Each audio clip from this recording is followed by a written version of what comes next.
और हो सके तो मेरे बेटे और पति का शव मुझे आखिरी बार देखने दो। ये थे शब्द उस माँ के जिसकी बेटी के साथ मणिपुर में हैवानियत का किस्सा सामने आता है। ये है मणिपुर के सीएम। देखते हैं उनका इस बारे में क्या कहना था। मेरे को इतना बुरा लगा, इतना खराब लगा। ये तो ह्यूमैनिटी नहीं है, इसमें ये तो क्राइम अगेंस्ट ह्यूमैनिटी है। पर लोग सवाल ये उठाते हैं कि मेन स्ट्रीम मीडिया और पूरी दुनिया को तो एक खबर बाद में मिली, पर मणिपुर के सीएम तो वही रहते हैं। क्या उनके पास भी एक खबर नहीं पहुंची थी? अगर पहुंची थी तो उसके ऊपर एक्शन तब क्यों लिया गया जब ये वीडियो वायरल हुई? क्या मणिपुर के सीएम बायस्ड हैं एक कम्युनिटी को लेकर, क्योंकि वो खुद मैती कम्युनिटी से बिलोंग करते हैं और मेजोरिटी का सपोर्ट से ही पावर में आए थे, तो क्या वो मेजोरिटी को सपोर्ट करते हैं? ये तो हुई मणिपुर के सीएम की बात, पर हमारे पीएम का क्या? मणिपुर पिछले 3 महीनों से जल रहा है और हमारे पीएम ने इन 3 महीनों में बहुत सारे काम करे। तुम तो ठहरे परदेसी, साथ क्या निभाओगे? तुम तो ठहरे परदेसी। सिर्फ इतना ही नहीं, हमारी सुप्रीम कोर्ट तक ने यह कह दिया कि अगर सरकार कोई एक्शन नहीं लेती है तो उन्हें स्टेप इन करना पड़ेगा। पर ये तो इंडिया है ना। इसके बावजूद भी कुछ बीजेपी के एमपी ब्लेम करने लगे नेहरू को इस वायलेंस के लिए। मणिपुर की जो पूरी स्थितियां हैं वो 1956-57 में आपसा लगाया था आपने, उसके कारण मणिपुर की स्थिति ऐसी बढ़ी है। तो चलिए आज की वीडियो में जानते हैं कि मणिपुर के वायलेंस का जिम्मेदार कौन है। Hey guys and welcome back to स्पर्शकास्टिक। इस चैनल में हम हर हफ्ते एक ऐसे टॉपिक की वीडियो लेकर आते हैं जो आपके लिए इंपॉर्टेंट है। अगर आपको ये वीडियो इंपॉर्टेंट लगती है तो प्लीज इस चैनल को सब्सक्राइब करें। आज मैंने चश्मा इसलिए पहना है क्योंकि मुझे कंजक्टिवाइटिस है और उसके बावजूद भी मैंने इस वीडियो पे रिसर्च, शूट और एडिट की ताकि मैं इंफॉर्मेशन आप तक पहुंचा सकूं जो मीडिया नहीं पहुंचा सकती। तो प्लीज इस वीडियो को शेयर जरूर करें और इन्फॉर्मेशन लोगों तक पहुंचाएं। चलिए स्टार्ट करते हैं उस इंसिडेंट की डिटेल की और फिर जानते हैं कि मणिपुर की गवर्नेंस में कहाँ कमी आ रही है। तो मणिपुर की घटना सामने आई थी जहाँ पे 3 women were stripped naked and paraded and allegedly gang rape. वो हुई थी एक फेक न्यूज की वजह से। Those 2 women were paraded naked, molested and sexually assaulted over a piece of fake news. Yes, 3 मई को एक फेक न्यूज फैलती है मणिपुर के अंदर जहाँ पे एक फोटो दिखाई जाती है जहाँ पे एक लेडी की लाश होती है और बताया जाता है कि एक मैती लेडी की लाश है और उसको कुकी लोगों ने मारा है। और यहाँ से शुरू होता है रिवेंज। तो जो भी मणिपुर के अंदर हुआ वो एक रिवेंज था जो हुआ था एक फेक न्यूज की वजह से, क्योंकि वो फोटो मणिपुर की थी भी नहीं। वो फोटो थी पिछले साल की एक ऑनर किलिंग इंसिडेंट की। Viral photo message said, and it was a lie.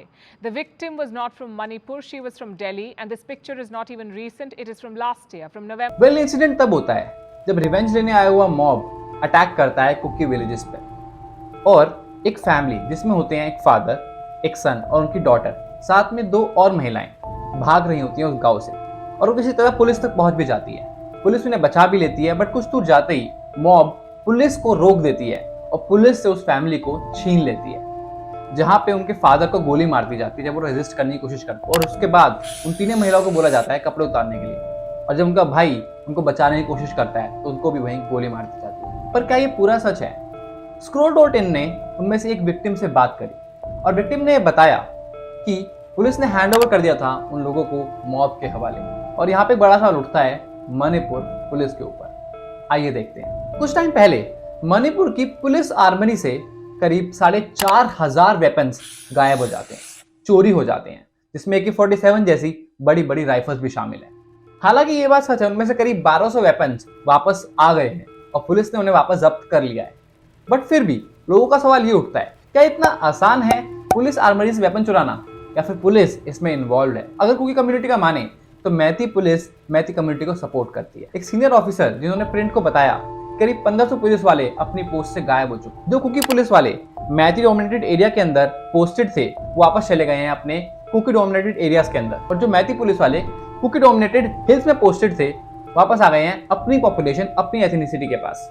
एक असिस्टेंट सब इंस्पेक्टर जो मैती कम्युनिटी से बिलोंग करते हैं उन्होंने कहा, instead of doing my job in चूरा चांदपुर जो कि कुकी डोमिनेटेड इलाका है, उससे बढ़िया तो मैं अपनी कम्युनिटी के पास आकर इम्पाल में रहकर बिना जॉब के आधी मील खाकर भी खुश रह लूंगा, बट मैं अपनी पोस्टिंग पे नहीं जाऊंगा। एक सीनियर ऑफिशियल ने कहा कोई मणिपुर पुलिस बची ही नहीं है, सिर्फ मैती पुलिस और कुकी पुलिस है। सिर्फ पुलिस ही नहीं, यहाँ तक कि कुछ IAS ऑफिसर्स भी अपनी अपनी पोस्टिंग छोड़कर अपने अपने डोमिनेटेड इलाके में पहुंच चुके हैं। और ये बहुत बड़ा सवाल उठता है, जब हम अपने पुलिस और IAS ऑफिसर्स को सेफ फील नहीं करा सकते तो जनता को कहां से कराएंगे। मणिपुर के डीजीपी ने कहा है कि वो कोशिश कर रहे हैं कि पुलिस वालों को कन्विंस कर सके कि अपनी ड्यूटीज को छोड़कर ना जाए, कम से कम हमारी पुलिस तो एथनिसिटी के बेस पे डिवाइड ना हो। पर ये तो हुई पुलिस की बात। पुलिस को कंट्रोल कौन करता है? State government. चलते हैं स्टेट गवर्नमेंट पर। बहुत लोग कहते हैं मणिपुर के सीएम बीरेन सिंह को रिजाइन कर देना चाहिए। वेल, उन्होंने ट्राई भी किया था। एक बार सीएम बीरेन सिंह अपने 20 एमएलए का कॉन्वॉय लेकर जाते हैं अपना रेजिग्नेशन लेटर मणिपुर गवर्नर को देने। उनका घर आपस में काफी पास है, करीब 200 मीटर दूर। बट रास्ते में एक पूरा महिलाओं का ग्रुप उन्हें रोक लेता है और बोलता है कि उनको रिजाइन नहीं करने देगा, क्योंकि उनको Biren Singh as a CM ही चाहिए। वोट छोड़ दिए तो बिना पेरेंट्स का बच्चे लोग का समान हो जाएगा ना, इसलिए वो अभी रेजिग्नेशन नहीं देना चाहिए। यहाँ तक कि कुछ महिलाएं तो रेजिग्नेशन पेपर ही फाड़ देती हैं। कुछ लोग इस बात को सच मानते हैं, बट कुछ लोग इस बात को सिर्फ एक पीआर स्टंट कह के नकार देते हैं। वेल, ये सब होने के बाद बीरेन सिंह ने ट्वीट किया कि वो रिजाइन नहीं करेंगे। I wish to clarify that I will not be resigning from the post of Chief Minister. वैसे सोचने वाली बात तो ये है, कुछ एमएलए भी मानते हैं कि सीएम को रिजाइन कर देना चाहिए और सेंट्रल गवर्नमेंट को प्रेसिडेंट रूल लगा देना चाहिए मणिपुर के अंदर और डायरेक्ट कंट्रोल ले लेना चाहिए।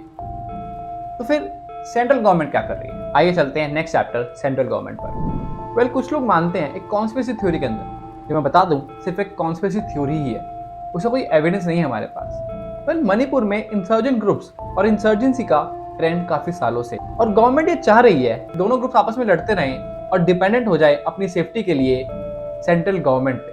तो सेंट्रल गवर्नमेंट वही कर रही है जो अंग्रेजों ने किया था, divide and rule. Well, again ये सिर्फ एक कॉन्स्पिरेसी थ्योरी है, इसका हमारे पास कोई एविडेंस नहीं है। उसके अलावा सेंट्रल गवर्नमेंट ने कुछ अच्छे स्टेप्स भी लिए हैं। फॉर एग्जाम्पल, एक टीम ऑफ डॉक्टर्स जो गई थी यूनियन मिनिस्ट्री ऑफ हेल्थ की तरफ से मणिपुर की ओर। The Union Health Ministry has deputed a team of doctors to support Manipur's. उसके अलावा सेंट्रल गवर्नमेंट ने वादा किया है बेसिक एमिनिटीज जैसे food and water constantly supply होता रहेगा मणिपुर के, पर प्रैक्टिकली इतना पॉसिबल भी नहीं हो पाया है। काफी मणिपुरी भी रिपोर्ट करते हैं कि फूड की शॉर्टेज है, वगैरह के नमक वगैरह नहीं मिल रहा है जी, और खाने का दिक्कत है। तो कैसे मैं और कैंप्स के अंदर लोगों को ढंग से खाना नहीं मिल पा रहा है। इनफैक्ट राहुल गांधी की विजिट में भी जब उन्होंने पूछा था बच्चों से कि उनको दिन में कितनी बार खाना मिलता है, तो उन्होंने जवाब दिया था सिर्फ 2 बार। Dinner and lunch? No breakfast? No. उसके अलावा जब अमित शाह खुद हमारे होम मिनिस्टर 4 दिन तक मणिपुर में रहे थे, ये बहुत बड़ी बात होती है। उन्होंने वादा किया था कि सीज फायर अनाउंसमेंट होगी और दोनों ग्रुप्स ही अपने हथियार डाल देंगे। ऐसी कोई सीज फायर अनाउंसमेंट नहीं हुई और पीस टॉक्स भी अनसक्सेसफुल रहते हैं। उसके अलावा अमित शाह जब मणिपुर आए थे तो उन्होंने वादा किया था कि ऐजवाल, शिलोंग और ऐसे कई और सिटीज में भी हेलीकॉप्टर सर्विसेज स्टार्ट होगी मणिपुर से। बट अभी तक सिर्फ एक हेलीकॉप्टर सर्विस स्टार्ट हो पाई है, जो इम्फाल से चोराचांदपुर तक की है। पर हाँ, सेंट्रल गवर्नमेंट ने एक काम जरूर किया था, वो था असम राइफल्स को डिप्लॉय कर दिया था मणिपुर में कॉन्फ्लिक्ट स्टार्ट होते ही। वेल, असम राइफल्स कौन है? असम राइफल्स एक पैरामिलिट्री फोर्स है जिनका काम है बॉर्डर डिस्प्यूट संभालना, इंसर्जेंसी को काउंटर करना और पीस बना के रखना नॉर्थ ईस्ट इंडिया के अंदर। पर ये भी बहुत कंट्रोवर्सी में रहते हैं। मैतीस का मानना है कि असम राइफल्स भी बायस्ड हैं और वो सपोर्ट करते हैं कुकी कम्युनिटी को और वहाँ के इंसर्जेंट ग्रुप्स को। बस इतना ही नहीं, वैली रीजन्स के बहुत सारे एरियाज के अंदर मैती कम्युनिटी अलाउ ही नहीं कर रही है असम राइफल्स या फिर इंडियन आर्मी को अंदर आना, क्योंकि उन पर ट्रस्ट नहीं करती। ऐसा ही हुआ इम्फाल के वेस्ट डिस्ट्रिक्ट खुरकुल के अंदर, जहाँ पे वन ऑफ द प्रोटेस्टर सपना ने कहा कि उनका ट्रस्ट खो चुका है असम राइफल्स के अंदर, क्योंकि वो कुकी मिलिटेंट्स को सपोर्ट करते हैं और वो उनको अपने एरिया के अंदर नहीं घुसने देंगे। तो मणिपुर इसका भरोसा उठ चुका है पुलिस से, स्टेट गवर्नमेंट, सेंट्रल गवर्नमेंट से और यहाँ तक कि इंडियन आर्मी से भी। यहाँ तक कि सुप्रीम कोर्ट ने भी मणिपुर के हाई कोर्ट के डिसीजन को क्रिटिसाइज किया है। उनका मानना यही है कि ऐसा डिसीजन पास करने की जरूरत नहीं थी जब हमें पता है कि ऐसे डिसीजन से वायलेंस हो सकता था। पर मणिपुर हाई कोर्ट ने डिसीजन पास किया था जहाँ पे उन्होंने स्टेट गवर्नमेंट को डायरेक्ट किया था कि आप एक एप्लीकेशन सबमिट करिए जहाँ पे आप मैतीस के शेड्यूल्ड ट्राइब स्टेटस को कंसिडर करें। इसके बारे में आपको और जानना है तो उससे पहले आपको ये वाली वीडियो देखनी पड़ेगी, जहाँ पे मैं बताता हूँ सारी हिस्ट्री और डिफरेंसेस जो मैती और कुकी कम्युनिटी के बीच में है, जिनके बीच में आज ये लड़ाई चल रही है। तो ये बात तो हो गई चलो लेजिस्लेटर, एग्जीक्यूटिव और जुडिशरी की, बट एक फोर्थ पिलर भी तो होता है डेमोक्रेसी का, मीडिया। बात तो नहीं है। Can you believe this ridiculous story? Bharat के समाज ने उन्हें स्वीकार कर लिया एक तरीके से, लेकिन अब पाकिस्तान पबजी खेलते खेलते प्यार हो गया था। This is a love story, love हो गया। महिलाओं की इतनी चिंता है तो हर जगह बराबर चिंता क्यों नहीं दिखाते ये लोग? मणिपुर में जो आक्रोश है वैसा आक्रोश राजस्थान में महिला सुरक्षा। जब 4 मई का वीडियो संसद सत्र शुरू होने के ठीक एक दिन पहले वायरल होता है तो सवाल पब्लिक का ये भी खड़ा होता है, क्या मणिपुर पर संवेदना से कहीं ज्यादा सियासत हो रही है? वेल, मेन स्ट्रीम मीडिया से हम कुछ एक्सपेक्ट कर ही नहीं सकते, बट हाँ फिर भी ऐसे कुछ मीडिया हाउसेज हैं जो अच्छा काम कर रहे हैं। For example the Indian express, the print, scroll, the Quint, wire. उसके अलावा London top, NDTV, India today की मैं स्पेशल तारीफ करना चाहूँगा, जिन्होंने हमें ग्राउंड रिपोर्ट दी मणिपुर में जाकर। वहीं जहां हमारे बड़े बड़े मीडिया हाउसेज बड़े बड़े बजट के साथ बात कर रहे थे सचिन सीमा की प्रेम कहानी। फिलहाल आज की वीडियो में सिर्फ इतना ही। आपसे मैं रिक्वेस्ट करूंगा कि प्लीज़ इस वीडियो को शेयर करें और इन्फॉर्मेशन ज़्यादा से ज़्यादा लोगों तक पहुँचाएं। उसके अलावा इस चैनल को सब्सक्राइब जरूर करें ताकि ऐसे ही हर हफ्ते में आपके पास एक इन्फॉर्मेटिव वीडियो पहुंचा सके। Thank you for watching. This is स्पर्श साइनिंग ऑफ।